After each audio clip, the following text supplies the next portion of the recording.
Hola, buenas noches. ¿Qué tal, Joaquina? ¿Cómo andas? Bien, ¿usted? Bien, acá estoy. Vamos a esperar un ratito, Bien. a ver si se suma alguien más.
Hola, Rocío, buenas noches. Hola, buenas noches. ¿Qué tal? ¿Cómo te va? Bien. Bueno, ¿les parece, chicas, que ya son dos? Hicieron el intercambio con los varones. El otro día estaban presentes ellos dos y ustedes no estaban, y hoy están ustedes dos y ellos no están. Pero bueno, no importa. Igual la clase se graba, eso creo lo saben, ¿no? No sé, creo que lo pueden ver por el canal de YouTube que tiene la facultad. Sí, lo O suben. el Bueno, centro de eso. estudiantes, pero se puede Sí. ver. Sí. Bien. Bien. Bien, genial.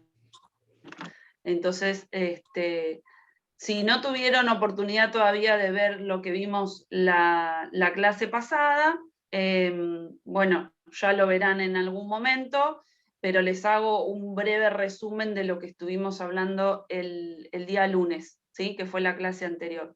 Empezamos a hablar de la nueva unidad, que es la unidad 4, que trata básicamente de 3 conceptos. Nosotros vamos a abordar quizás un poquito más el concepto de mercado y un poco de producto. Empezamos el lunes a hablar ya de lo que era el mercado, el concepto de mercado consumidor, de la diferenciación con el concepto de lo que es industria. Para el marketing, hablamos del marketing como una función dentro de la empresa. Hablamos también de cuáles son los distintos pasos que tiene que hacer la empresa para desarrollar un plan de comercialización o un plan de marketing, que por supuesto son los mismos pasos que se utilizan para hacer un plan estratégico general un plan de negocios que se llama de toda empresa, pero cada una de las funciones o de las áreas que tiene una empresa debe tener su propia planificación, sus propios objetivos que van a ser acordes, por supuesto, a los objetivos generales que tenga la empresa, pero también van a estar ajustados al área. Entonces, en el marco de esas preguntas que se van, o pasos que se van siguiendo para hacer una planificación, nosotros hablamos del análisis situacional que se tiene que hacer desde el área de comercialización o desde la empresa en general, y hablamos de un instrumento que es el FODA o el DAFO, la construcción de una matriz que responde a determinadas preguntas y analiza dos tipos de factores distintos. Por un lado, los que se llaman los factores o las variables no controlables, y por otro lado, las variables controlables. Buenas noches, Sebastián. Hola, buenas noches. ¿Qué tal? ¿Cómo te va? Bien, y esto lo expliqué, el FODA, si bien lo podría haber explicado en la primera clase cuando nosotros hablamos del análisis contextual, definimos lo que era la organización, preferí mencionarlo al principio de lo que es mercado, y ya les aviso que probablemente la semana que viene les suba otro casito muy corto para resolver, que lo que es la descripción de una situación de una empresa hipotética, no es una empresa real, y ustedes lo que van a tener que hacer es hacer una matriz FODA de la descripción de esa empresa, ¿sí? De lo que describe el caso práctico. Si quieren más ampliar lo que se dijo en clase con material de lectura, lo tienen. Hay un archivo Word subido al campus que dice lectura de material módulo 4 o algo así, le puse el título, y ahí tienen todos los apuntes correspondientes a este módulo, tanto lo referente a mercado como lo referente a producto. Todavía no hay nada subido de punto de costos y punto de equilibrio, después se los voy a subir, y ahí van a tener un archivo Word que habla sobre cómo se hace, cómo se construye la matriz FODA, y también lo tienen en el archivo PDF que se llama Fundamentos del Marketing, que es el capítulo 2. Está bien, Sebastián, no te hagas problema. Yo sé que Guillermo puso en el campus que tienen que presentarse siempre con cámara, pero no te hagas problema, no tengo ningún inconveniente. Gracias por avisarme de todas formas. Bien, y ahí también, dentro de ese capítulo de Fundamentos de Marketing de Monferrer, el capítulo 2, no sé si lo dije, pero lo vuelvo a decir si no, ahí van a tener también que él hace mención de en qué consiste la construcción, cuáles son estas variables, fortalezas, amenazas, debilidades y oportunidades, y qué sería lo que se analiza justamente en cada una de las variables, o cuáles son las preguntas que hay que responder para que esa matriz FODA sea lo más objetiva y acertada posible, y realmente sea una herramienta para tomar una decisión por parte de la empresa, ya sea del área comercial o de cualquier otra área, o en general de la empresa. Después de que hablamos de ese análisis situacional, empezamos a desarrollar el tema de mercado, y luego hablamos de lo que son las tipologías de mercados, un poco lo que sería una clasificación del mercado consumidor y por qué se hace esta clasificación de mercado consumidor.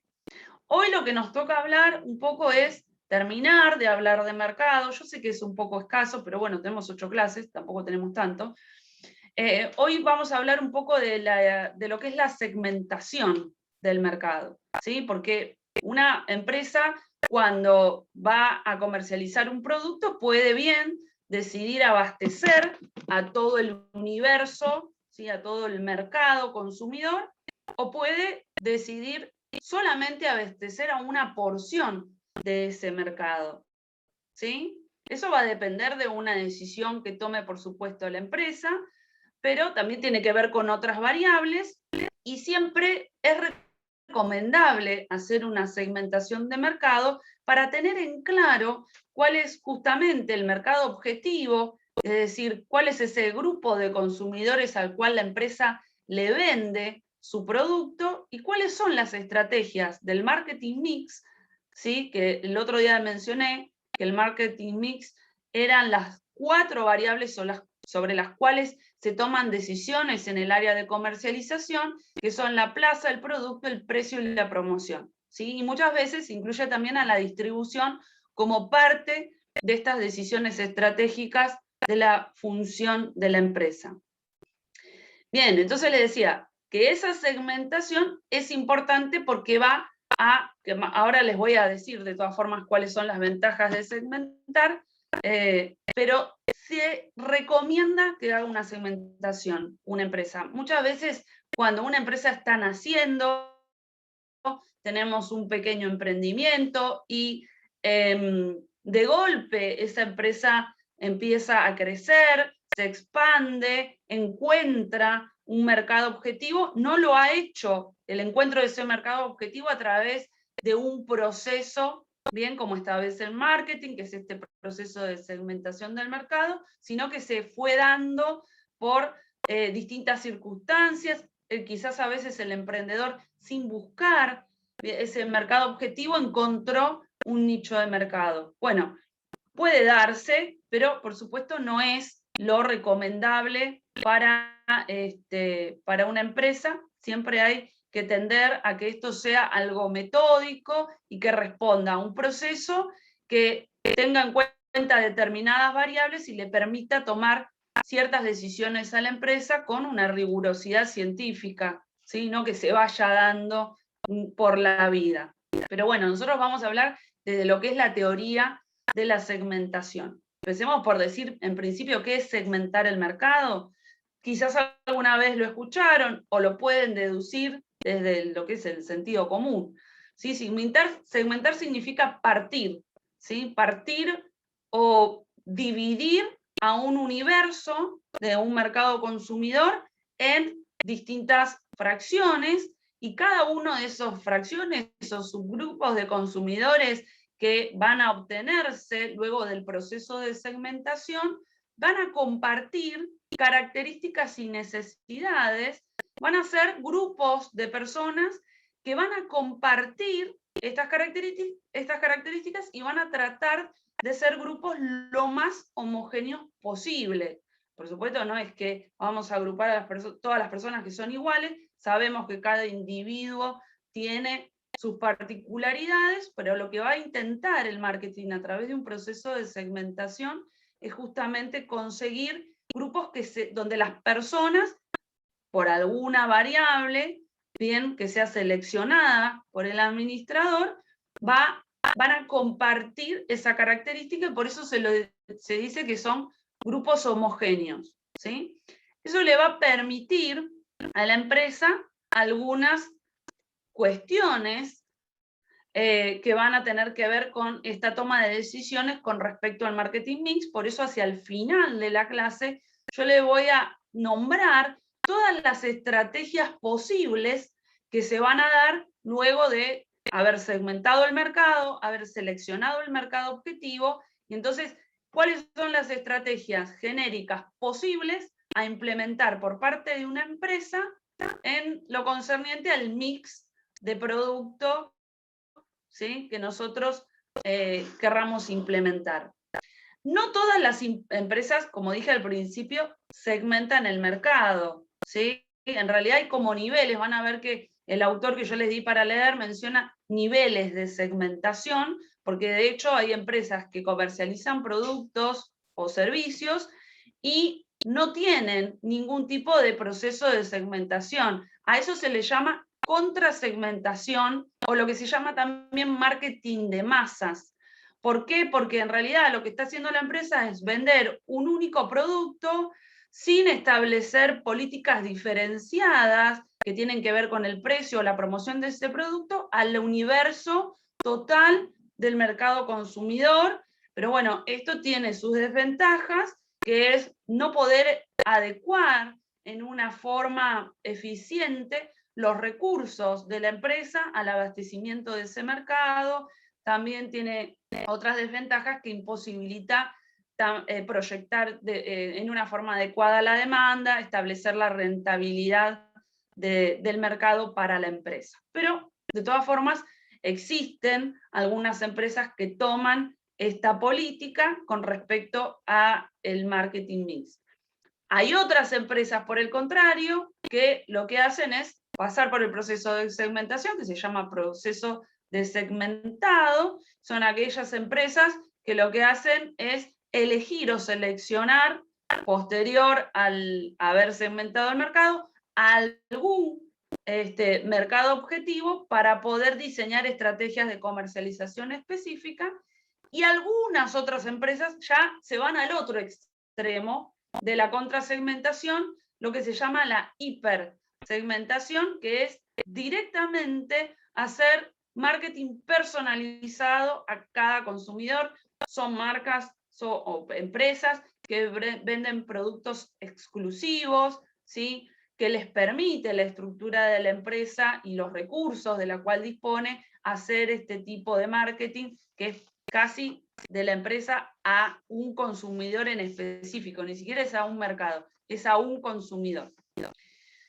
Pero hablemos un poco de, independientemente de estos niveles de segmentación, ¿por qué es importante segmentar? Como les decía recién, segmentar tiene ventajas, ¿sí?, y tiene una gran desventaja. En realidad, no sé si hay muchas, hay un inconveniente que es el que van a haber mencionado en la bibliografía, que segmentar y seleccionar uno o varios de los mercados objetivos posibles le va a implicar a la empresa poner en marcha y afectar a ese marketing segmentado recursos, ¿sí?, lo cual le implica, por supuesto, mayores costos, tanto en lo que es producción de productos específicos, diseño, ¿sí?, adecuar el producto a ese mercado consumidor, que también impacta en la producción, impacta en todo lo que es investigación y desarrollo de producto, y el despliegue de estrategias diferenciadas o selectivas, o ya fuera concentradas, ya vamos a ver cuando lleguemos a la parte de estrategias, también son mayores costos para la empresa. Entonces, por eso, muchas empresas, para evitar este inconveniente que tiene que ver con el desembolso, ¿sí?, o el crecimiento de sus costos, con su estructura de costos, prefieren evitar la segmentación del mercado. Pero, ¿por qué sí es recomendable? Va a ser recomendable porque, como les decía al principio, segmentar el mercado le permite a la empresa, primero, ser más eficiente al momento de establecer una estrategia de comercialización, es decir, vender, adecuando ese producto a los consumidores a los cuales yo les quiero vender, ¿sí? Pensar una promoción que puede ser una publicidad, que puede ser otra forma de promoción, como por ejemplo, venta, qué sé yo, no sé, una venta por catálogo o ventas utilizando otros medios de comunicación, pensar incluso las campañas publicitarias justamente sabiendo y conociendo cuáles son las características de esos consumidores. Entonces yo hago que toda mi inversión en función de haber pensado esa estrategia de comercialización sea mucho más eficiente, y eso se va a ver reflejado en una mayor rentabilidad para la empresa. Y a su vez va a poder adecuar la empresa. Si yo segmento el mercado, voy a poder seleccionar un mercado objetivo que refleje los recursos que yo tengo, ¿sí?, para que realmente el mercado que yo decida abastecer sea el que quiero y el que puedo, no solamente el que quiero, porque seguramente la aspiración de muchas empresas es crecer, ser la mejor, atender un mercado global, ¿sí?, pero no necesariamente eso se ajusta a su realidad en tanto infraestructura, capacidad de personal, recursos, insumos, recursos de capital, ¿bien? Entonces, segmentar va a permitir justamente poder manejar y hacer que esto sea una sinergia de la empresa y realmente podamos lograr lo mejor de esa segmentación. Pero para que esa segmentación realmente yo pueda obtener todas esas ventajas de ese proceso de segmentación, el resultado que yo obtenga de la segmentación del mercado, es decir, de esta división en subgrupos de los consumidores, tiene que cumplir con ciertos requisitos básicos, ¿sí?, para que a mí me sea útil el proceso de segmentación. Si no, no me sirvió de nada, y yo como empresa lo único que hice fue gastar dinero, porque muchas veces el proceso de segmentación no lo hace la propia empresa, sino que lo puede tercerizar como servicio en una consultora, que le segmente el mercado, ¿sí? Que lo haga un profesional externo a la empresa, y eso implica, por supuesto, un gasto, y como gasto tiene que tener una utilidad después para la empresa, si no fue un gasto que no tuvo ningún sentido. Para que esa segmentación sirva, el segmento resultante del proceso tiene que ser rentable, es decir, que realmente tiene que haber en la balanza de lo que es el costo-beneficio, tiene que ser positivo, es decir, tiene que estar inclinada hacia los beneficios de la empresa. Si ese segmento no es un segmento rentable, el proceso de segmentación no sirvió. ¿Cómo se determina la rentabilidad de ese segmento? Eso se los voy a decir más adelante, porque tiene que ver con los criterios de selección del segmento al momento de determinar el mercado objetivo, que son 3 criterios que ya los vamos a mencionar. Pero sí sabemos que tenemos que tener un segmento rentable. Tiene que ser además medible, es decir, que tiene que ser cuantificable para la empresa, porque si yo no puedo determinar la cantidad bien de consumidores potenciales que yo voy a tener en ese segmento, no me va a servir, porque lo que voy a utilizar ese mercado objetivo es para después poder proyectar una demanda y saber en función de eso cuál es el capital inicial, qué infraestructura necesito, bien, para poder establecer comunicación con el área de producción a los fines de saber qué niveles productivos tiene que tener, porque sé qué producto voy a colocar en ese mercado.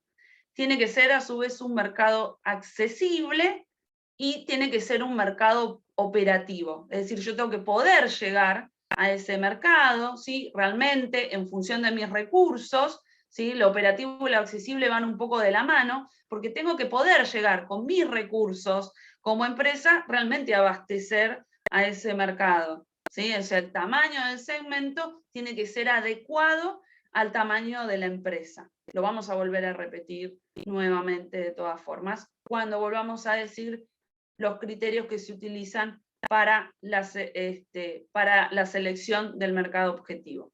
Pensemos hablando de cómo voy a justamente segmentar. Segmentar es un proceso que va a depender de variables o de factores. ¿Cuál va a ser la variable o el factor a utilizar para hacer la división o la segmentación? Va a depender del profesional que haga el proceso de segmentación o de la misma empresa que decide utilizar un criterio u otro. No hay una fórmula que a mí me determine cuál es el mejor de los criterios para poder segmentar. Lo que sí hay son determinadas variables que son las generalmente utilizadas en un proceso de segmentación. Las variables son factores demográficos que tienen que ver con el sexo, no, sería erróneo decir el sexo, el género de la persona, ¿sí? Su edad, su nivel educativo, su ocupación, la clase social, ¿sí? Es decir, yo puedo dividir al mercado conforme a alguno o varios de los criterios demográficos. También puedo usar factores geográficos que tienen que ver con, por ejemplo, aquellos consumidores que se encuentran en una localidad determinada, ¿sí? Aquellos, dividir a los consumidores en, por ejemplo, si se asientan en lugares rurales o lugares urbanos, en tipos de clima. Bueno, dependerá también, por supuesto, por eso digo, los factores son estos que yo les menciono, pero la selección de qué factor voy a utilizar va a depender de la empresa, del producto que se esté comercializando y también de la persona que lleve adelante el proceso de segmentación. Después se pueden utilizar también factores que se llaman psicográficos, ¿sí? Que son aquellos relacionados con la personalidad de los consumidores o con el estilo de vida que tengan. Por ejemplo, si nosotros estamos hablando de personas deportistas, ¿sí? Si yo estoy vendiendo quizás ropa deportiva o estoy pensando en comercializar ropa deportiva, puedo pensar en aquellas personas que realizan un determinado deporte o que realizan el deporte en una forma más profesional, o algunos en una forma más amateur. Bueno, porque eso va a determinar ciertos comportamientos que se dan en común. Y los otros son los factores conductuales, que hacen hincapié más que nada en comportamientos del consumidor al momento de efectuar la compra, ¿sí? Si, por ejemplo, el consumidor tiene una determinada metodología para comprar el producto, realiza las compras en forma mensual, lo realiza en grandes superficies de supermercado, o realiza compras, por ejemplo, en el barrio, o en lo que se llaman comercios de cercanía. Tiene que ver también los factores conductuales con, por ejemplo, beneficios o expectativas que el consumidor tiene con respecto al beneficio o a la satisfacción que va a obtener de determinado producto, quizás también a veces con valores, o lo que quiere reflejar ese consumidor al adquirir el producto, si quiere dar algún mensaje. Bueno, para más, les estoy dando ejemplos, pero hay un montón de ejemplos en el apunte que yo les subí al campus para leer. Ustedes tienen un cuadro que hace el autor, donde hay un montón de ejemplos, una lista bien innumerable de ejemplos para cada uno de estos factores, ¿sí? Y a su vez hay como, él hace como una suerte de cuadro, donde hay un montón de preguntas que pueden ser utilizadas para hacer, si uno quisiera, tuviese un pequeño emprendimiento y quisiese hacer en una forma rudimentaria un proceso de segmentación, puede utilizar las preguntas ofrecidas por el autor para hacer su propia segmentación del mercado. No sé qué puede salir, pero de hecho quienes tienen pequeños emprendimientos a veces tratan de segmentar el mercado, de hacer un mercado objetivo a través de una forma no tan metodológica como lo puede hacer un profesional, pero sí una pequeña segmentación de mercado, algo más casero, por decirlo de alguna manera. Bien. Una vez que nosotros tenemos, en función de alguna de estas variables, que incluso pueden hasta combinarse, ¿sí? Nada no impide que yo pueda combinar factores geográficos con factores demográficos. Existe la posibilidad de combinar las variables, y una vez que yo obtenga esos subgrupos, lo que voy a obtener justamente es grupo de consumidores que tienen comportamientos en función y responden a estímulos, ¿sí? Que por eso voy a pensar después las estrategias del marketing mix, porque se supone que van a responder a los estímulos del precio y la publicidad de una forma similar. ¿Bien? Y entonces, por eso, una vez que segmenté, lo que tengo es ahora que decidir, bueno, tengo todos estos segmentos, ¿cuál de todos ellos voy a elegir como mercado objetivo? ¿Sí?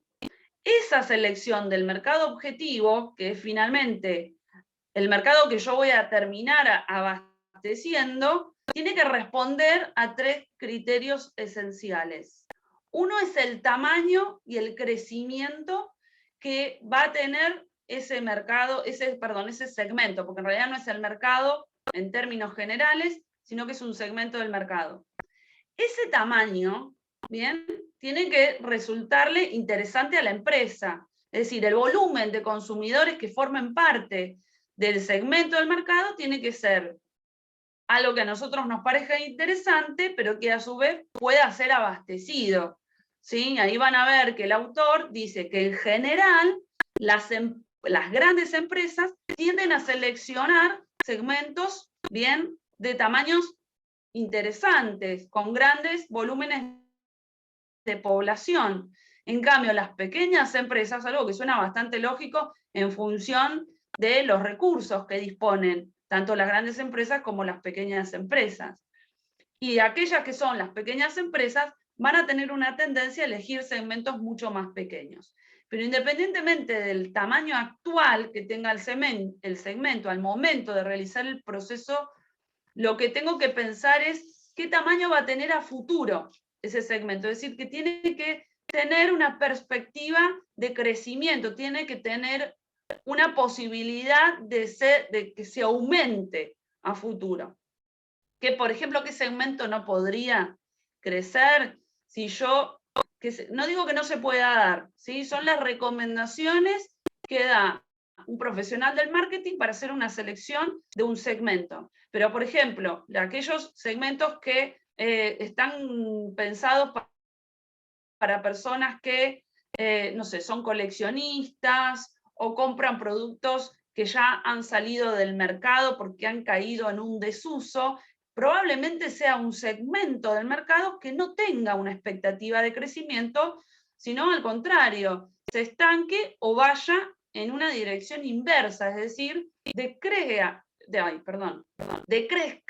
¿sí? Con el tiempo, y esas personas que pueden estar interesadas en algún producto que ya salió del mercado, cada vez pierda más interés o haya menos participantes dentro del segmento. Él lo que recomienda es siempre seleccionar un segmento del mercado que tenga un tamaño acorde a la empresa y que además pueda crecer. Pero también, ojo, que sea un crecimiento que vaya en armonía con el crecimiento que yo tengo como empresa. Eso en realidad responde a otro criterio, al último que menciona él, que dice que la segmentación, ¿sí? Que el segmento elegido como mercado objetivo tiene que estar acorde a los objetivos estratégicos empresariales y a los recursos de los cuales disponga la empresa para el abastecimiento del mercado, ¿sí? Es decir, que si yo voy a pensar que el mercado va a tener un crecimiento lento a lo largo del tiempo, no todos los mercados se comportan de la misma manera, algunos mercados son más lentos y algunos a veces por distintas características que tienen que ver con temporadas, con modas, por comportamientos que son más de la demanda, hacen que el crecimiento sea o más lento o más rápido. En estos casos, bueno, si no va a acompañar el crecimiento del segmento en los objetivos que se ha propuesto la empresa, no sería bien el segmento a elegir. Por supuesto, después cada empresa hará lo que considere. El último de los criterios es que exista lo que él llama el atractivo estructural del mercado, del segmento o el mercado objetivo seleccionado. ¿Qué es esto del atractivo estructural? El atractivo estructural se desprende de un análisis que no está, no es un desarrollo del autor, ¿sí? De Montferrer, sino que en realidad es un análisis que se puede hacer de un segmento o se puede hacer de un sector industrial en general, que es lo que se llama el análisis de las 5 fuerzas de Porter, ¿sí? Que creo que yo lo mencioné la primera clase o la segunda, no me acuerdo, pero estas, o lo hablamos en la clase pasada con uno de ustedes, bueno, en algún momento ya lo mencioné, no importa. Este análisis que realiza Michael Porter, que es un autor, es un administrador que desarrolló el modelo de las 5 fuerzas en la década del 70, que incluso hoy, a pesar de los años que han pasado, se sigue estudiando en administración y se sigue aplicando para lo que es el análisis del entorno y sobre todo para lo que sirve el modelo de las 5 fuerzas de Porter es para determinar qué tan rentable es un sector industrial, o en este caso aplicado al mercado objetivo, qué tan rentable es un segmento para una empresa. Es decir, qué tantas ganancias o qué utilidades puedo llegar a tener en el futuro si yo entro a competir en ese mercado. Ese modelo de las 5 fuerzas de Porter justamente va a servir para responder a algunas preguntas, ¿sí? Que es, por ejemplo, ¿qué tan intensa es la competencia en este sector industrial? ¿Sí? ¿Qué tan importante o fuerte es el poder negociador que tienen compradores y proveedores en este segmento o en este sector industrial, qué tanto responden los consumidores a los estímulos que yo le pueda dar como empresa, en este caso, y hablando del marketing, con respecto al mix que se diseñe pensando en el segmento. El modelo, para explicarlo así muy someramente, no les subí nada con respecto a Porter. Si ustedes están interesados, yo les puedo subir material del libro de Porter, pero eso ya verán ustedes, no es parte de la bibliografía obligatoria. Lo que Porter propone es, para determinar la rentabilidad de una empresa, es analizar todo el sector industrial. Él entiende al sector industrial como al conjunto de empresas, ¿sí?, que compiten en forma directa entre sí.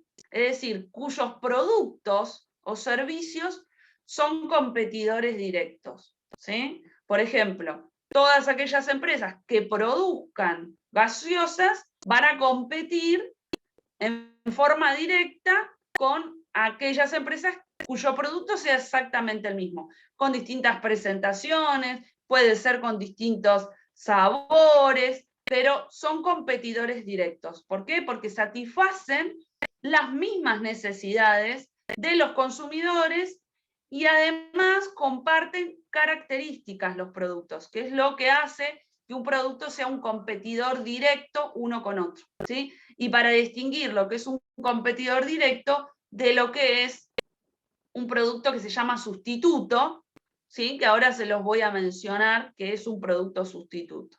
No confundir el sustituto con imitación. Ahora se los desarrollo un poquito más. Este modelo, ¿sí?, Porter lo que dice es, para saber si ese grupo de empresas que compiten en un mismo mercado van a obtener una ganancia interesante de su actividad, hay que analizar no solamente la intensidad con la que compiten esas empresas, sino hay que tener en cuenta otros 4 factores que van a influir a la rentabilidad de ese sector. Esos otros 4 factores van a ser las amenazas de ingreso, los productos sustitutos, el poder negociador de los compradores y el poder negociador de los vendedores, ¿sí?, o de los proveedores de esa misma empresa.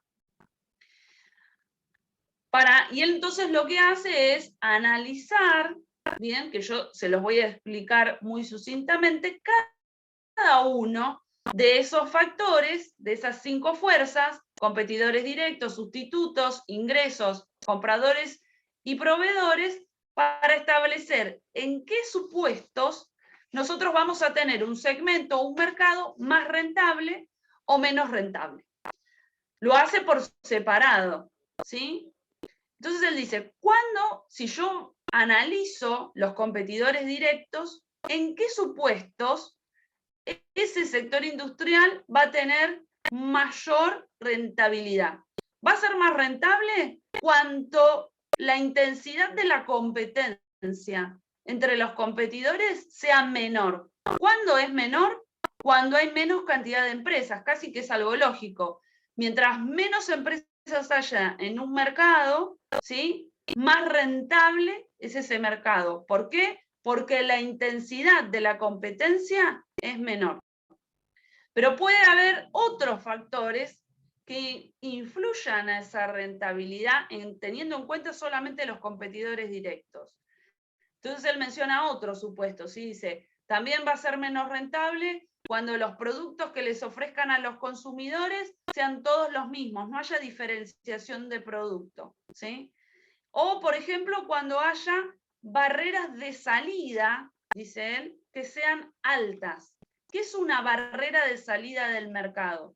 Una empresa entra a competir a un mercado, ¿sí?, pero tiene siempre que tener en consideración cuánto le sale, para decirlo en términos sencillos, o cuáles son los costos de esa empresa para salir. Porque si el mercado en algún momento empieza a generarle pérdidas a la empresa tiene que tener una vía de escape, ¿sí?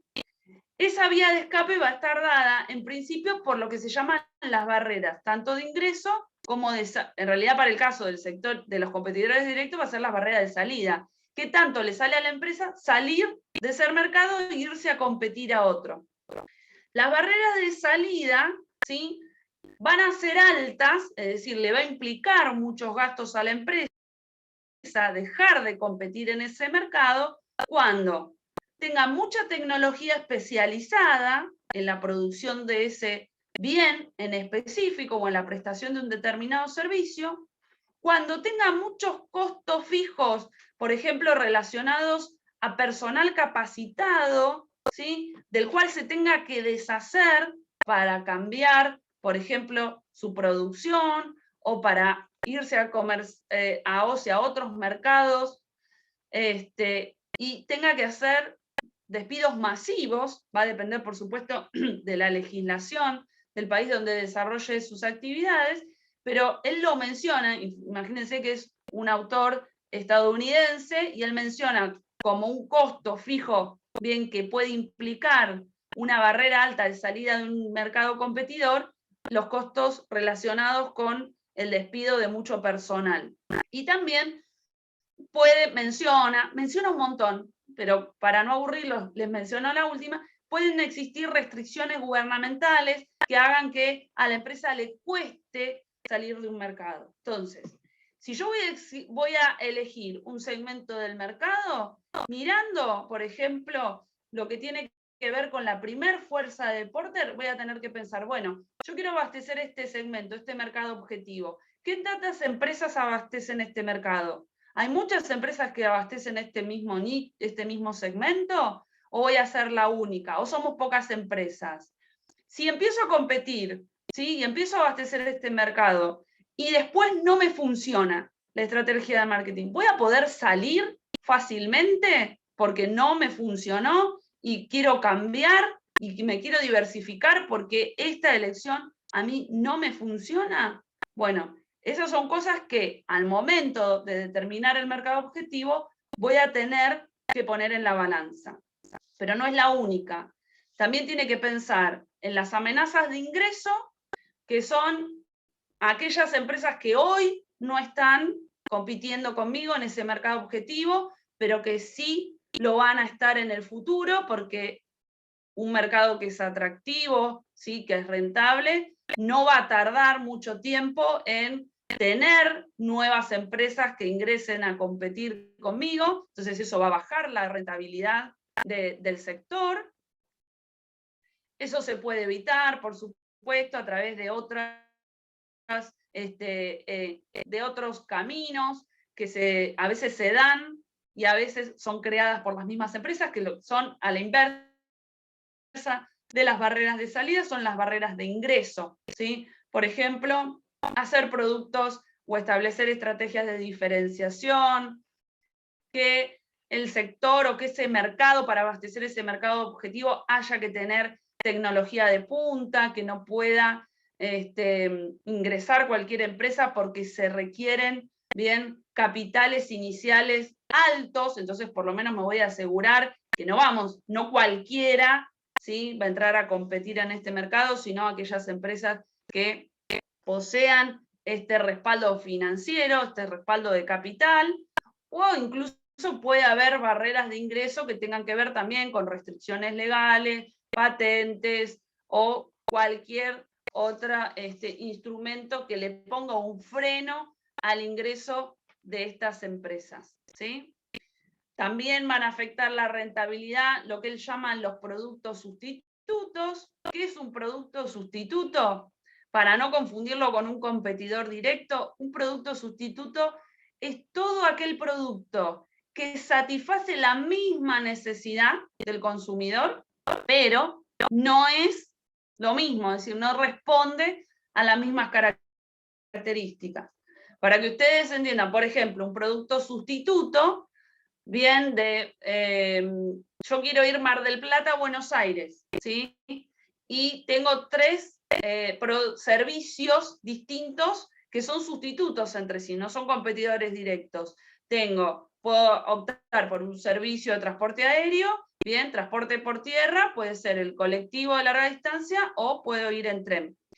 ¿Cuándo va a ser significativo para las empresas que satisfacen un mercado objetivo, ¿va a ser peligroso ese sustituto?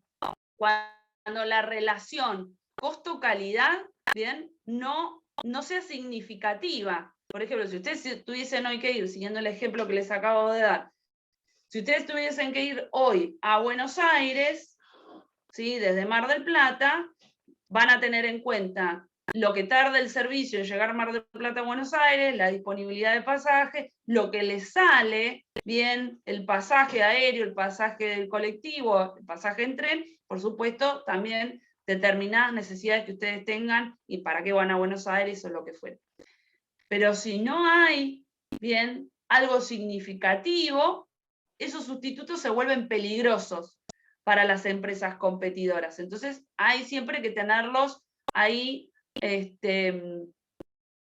ahí presentes, que el sustituto puede también constituir una amenaza.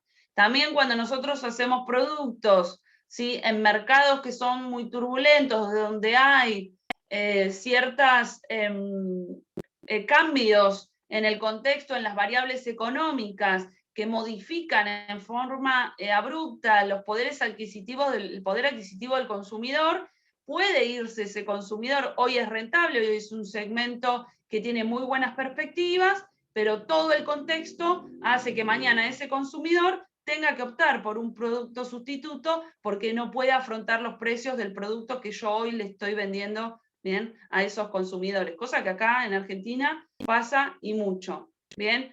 Eso afecta mucho la rentabilidad del segmento. Y bueno, otros supuestos que también tienen. Hago una aclaración. No confundir sustituto con imitación, ¿sí? La imitación sabemos que es una infracción a una norma, ¿sí?, que es el derecho de marca, y que en realidad es algo ilegal. El sustituto no es una imitación del producto, es otro producto distinto, con otras características que satisface la misma necesidad. No es una infracción a ninguna ley. Y por último, él toma en cuenta dos poderes, ¿sí?, que también van a afectar la rentabilidad, que son el poder negociador de compradores y el poder negociador de los proveedores. Los analiza por separado, pero básicamente él lo que va a decir es que compradores, ¿sí?, siempre van a tener una tendencia a querer bajar el precio de los productos y mejorar la calidad, y los proveedores, por el contrario, tienen una tendencia a aumentar los precios de los productos y bajar la calidad, ¿sí? Los proveedores son los proveedores de los insumos de nuestra empresa. ¿Qué es lo que dice Monferrer? Nunca hay que elegir un segmento del mercado donde los compradores sean fuertes. ¿Cuándo un comprador es fuerte? Cuando existen asociaciones de compradores, ¿sí? Es decir, los compradores se agrupan para hacer adquisiciones de productos de grandes volúmenes. Entonces, a mí como empresa me van a dejar atado a ese gran comprador que me compra muchas cantidades de producto, o cuando mi producto es un producto estándar, entonces el comprador fluctúa, tiene mucha fluctuación, porque no le significa ninguna diferencia adquirir un producto u otro. Entonces él dice, evitemos los segmentos donde los compradores son fuertes, vayamos siempre a aquellos segmentos del mercado donde estos compradores no tienen un poder de negociación significativo para la empresa. Por supuesto que no sabemos muchas veces a futuro qué va a pasar. Y lo mismo va a suceder con los proveedores. Tratemos de ir hacia proveedores que no tengan un poder de negociación, es decir, que no me bajen la calidad de mis insumos, que no me suban los precios, porque impactan la estructura de costos de la empresa, y eso después va a afectar la estrategia de marketing que esté implementando la empresa, porque va a tener que modificar el precio casi en una forma indefectible, o va a tener que cambiar la calidad de su producto. No tiene muchas opciones. ¿Bien? Y por último, para ir terminando este desarrollo sobre lo que implica la segmentación del mercado, nosotros ya dijimos, bueno, qué es el proceso de segmentación, les dije el concepto, cuáles eran sus ventajas, cuáles eran los factores a utilizar para hacer este proceso de segmentación, qué criterios utilizan para finalmente determinar cuál va a ser el mercado objetivo, y por último, una vez que ya seleccionamos el mercado objetivo, ¿qué es lo que vamos a tener que hacer? Vamos a tener que diseñar una estrategia, ¿sí? Por supuesto que las estrategias a diseñar van a haber tantas estrategias posibles como empresas en el mercado, como segmentos que se puedan desprender de un proceso de segmentación. No son fórmulas matemáticas, pero sí lo que se tienden es a estudiar las estrategias genéricas que existen, tendencias dentro de las empresas a implementarse. Las 3 estrategias genéricas que se van a implementar son lo que se llaman el mix indiferenciado, el mix concentrado y el mix diferenciado, ¿sí? Indiferenciado, concentrado y diferenciado, ¿sí? El mix indiferenciado, que parecería ser muy similar a lo que es el marketing de masa, ¿sí? O la contrasegmentación, en realidad no, porque esa contrasegmentación no viene de un proceso de segmentación. El mix indiferenciado es aquella estrategia de marketing donde la empresa lo que decide es, una vez que tiene segmentado el mercado, lo que decide es abastecer todos los mercados objetivos, ¿sí? Con un mismo producto y con una misma estrategia de marketing mix. Es decir, en cuanto a la publicidad, precio, todo lo que tenga que ver con la distribución, para todos los mercados objetivos va a abastecer a todo ese mercado, pero todo con la misma estrategia de comercialización. La contrasegmentación ni siquiera hay una segmentación del mercado, esa básicamente es la diferencia.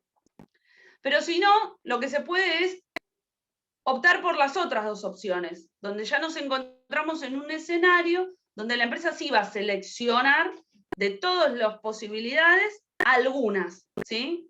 En el mix concentrado, lo que va a hacer la empresa es elegir un segmento, ¿sí? De todos los posibles, va a elegir un segmento. Y va a poder hacer lo que es un mix concentrado puro, ¿sí? Que es elegir un mercado objetivo, pensar una estrategia de marketing para ese específico mercado objetivo con un producto que satisface una necesidad, ¿sí? O la otra opción, que es posible dentro de lo que es un mix concentrado, es elegir un mercado objetivo, el que sea más, el que responde a estos criterios que le mencioné recién, y dentro de ese mercado objetivo detectar distintas necesidades del mercado consumidor y poder abastecer todas esas distintas necesidades con distintos productos, pensando estrategias para cada uno de los productos, ¿sí? A ver, para poner un ejemplo, yo puedo, supónganse que fabrico cremas, ¿sí? Y voy a vender cremas pensando en las mujeres, en que este va a ser mi mercado objetivo, que es un producto que está utilizado en general por las mujeres de mediana edad, ¿sí? Que quieren empezar a, qué sé yo, no sé, la crema antiarrugas. Puedo elegir un mercado objetivo y voy a un producto, una crema antiarrugas, ¿sí? Y establezco una estrategia de comercialización, es decir, un precio, ¿sí? Cómo voy a publicitarla pensando en que mi producto es uno solo y voy a apuntar a las mujeres de entre 40 y 50 años. Pero lo que puedo hacer si no es apuntar al mismo segmento, voy hacia las mujeres de determinada edad, pero hago distintos productos para distintas necesidades. Hago una crema de día, una crema de noche, una crema que tenga este factor de protector solar, no me acuerdo ahora cómo se llama, qué sé yo, crema sin TAC, lo que se les ocurra, ¿sí? Para necesidades distintas de cada una de esas consumidoras a las que yo les pretendo vender mi producto. Entonces presento el producto, incluso el envase, la publicidad, el precio también va a ser distinto, puedo hacer cremas más caras, cremas más accesibles, porque lo que quiero es ir hacia distintos niveles económicos dentro de mi segmento.